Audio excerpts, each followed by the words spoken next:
Bonjour à tous. Et donc, je viens d'avoir la formation de facilitation avec vous. Et je me suis dit que j'en profiterai en rentrant pour enregistrer l'une ou l'autre anecdote de facilitation qui, j'espère, peuvent vous apporter des éléments en plus, des erreurs à ne pas faire ou des choses auxquelles faire attention. Alors voilà, la première anecdote, c'est celle où je travaille avec une collègue et nous allons donner un team building d'une après-midi ou d'une journée, je ne sais plus, d'une journée quelque part en province du Luxembourg pour une entreprise, pour une équipe. Et je rencontre ma collègue et je lui demande alors comment est-ce qu'on s'organise.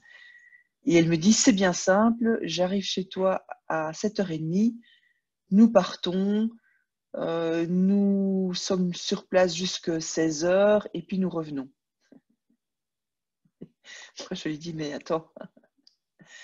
Donc, on commence la journée avec eux à 9h du matin.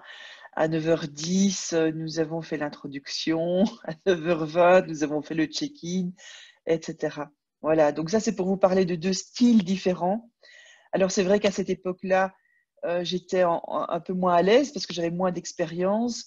Et du coup, j'étais peut-être un peu plus… Alors, j'avais besoin d'avoir une structure sous forme de temps et d'activité un petit peu plus précise, alors qu'aujourd'hui, c'est moins le cas.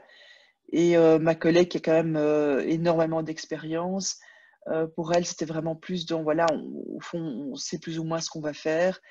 Et donc, on y va et on le fait, point final. Voilà, donc deux styles différents. Et évidemment, l'idéal, c'est d'avoir une structure de base sur laquelle on peut se poser, qui peut aussi rassurer les participants qui ont besoin d'avoir une idée un peu plus précise d'un horaire, s'il y aura des pauses et ce genre de choses-là. Donc, ils peuvent s'accrocher à quelque chose.